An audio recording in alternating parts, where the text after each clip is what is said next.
Tom Aspinall and Jon Jones can't stop arguing with each other online.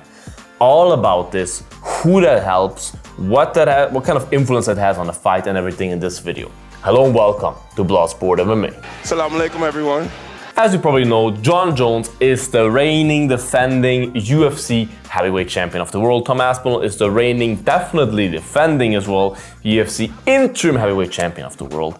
And there's a huge debate going on right now in the MMA world. It's somehow everyone is shitting on Jon Jones, I feel like, which is kind of weird because I know they won't keep or you guys won't keep the same energy once Jones, I don't know if he will beat Aspinall or something, you would not keep that same energy. You would be like, oh my god, I always knew Jon Jones is the goal, blah, blah, blah. And I do not suggest at all that Jon Jones would beat Aspinall, but I'm just saying, I don't get the hate on Jon Jones. It's not Jon Jones' fault that he tore his pec last November and had to pull out. It's not his fault. It's not his fault that Stipe is that legend and that he wants to fight Stipe for a legacy and the UFC wants to make that fight. It's not like Jon is begging the UFC to fight Stipe. The UFC wants Stipe to fight Jon Jones.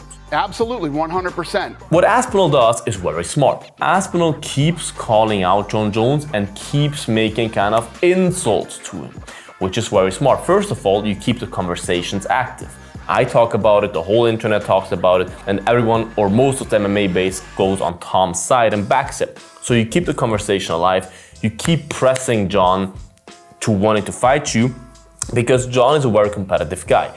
And once you start to say stuff that Aspinall says, because he starts to get more and more personal as well, you will start to trigger Jon and you will potentially get Jon to be like, I want to beat this guy up. Tomorrow night I'm gonna make this man pay with his life. And Jon does not like if people tell him that they would beat him. Like Jon is, as I said, very competitive and he's convinced that he's the best fighter to ever live, which is, as of right now, the fact. There's no denial that Jon Jones is the best fighter to ever grace the planet as of 2024. Maybe in 10 years it's someone else, but as of right now, Jon Jones.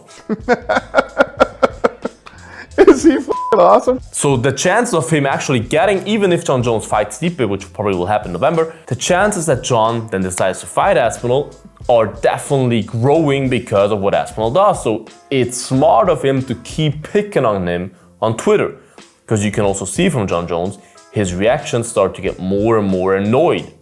He starts to really be bothered by it. The more you get him bothered about it, the closer you get him to signing a contract to fight you, right? So that's smart by Aspinall. Now, by Jon Jones, the thing is... Here's the thing, you guys. I understand Jon Jones' side as well. Because it's like, if he decides to not fight Aspinall after the Stipe fight, as I said, I already argued why I completely understand that he wants to fight Stipe. It's a legacy fight. When Stipe was first scheduled to fight Jon Jones, Stipe was the #1 contender, even though, yes, I agree, Stipe hasn't fought in forever. Stipe probably does not deserve a title shot if you go by a meritocracy, right? But that fight was booked. That fight was there, and Tom Aspinall was just a contender then. Tom Aspinall was not an interim champion then. And they just made that interim championship because Jon Jones pulled out. If Jon Jones would have never pulled out, Aspinall would have never been the interim champ. Never. And probably even Pavlovich would have been a #1 contender after Jon Jones would have beaten Stipe in November in 2023, you know what I mean? And the whole conversation is just there because the UFC made that interim championship fight and because Aspinall won it.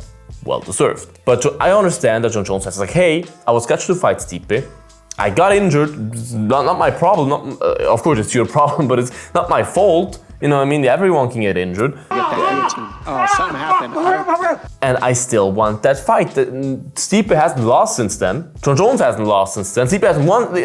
Nothing between those two happened since then. Why would Jon not want to fight Stipe? And of course, people will always say, yeah, it was not Stipe in his prime if he beats him. And I agree. But still, name-wise, you have to see Jon Jones beat everyone already. Jon Jones beat the who's who of the light heavyweight division. No matter how young they were, no matter what the record was, he beat all of them. And yes, you can always argue about the Dominic Reyes fight and whatever. Yeah, I get it.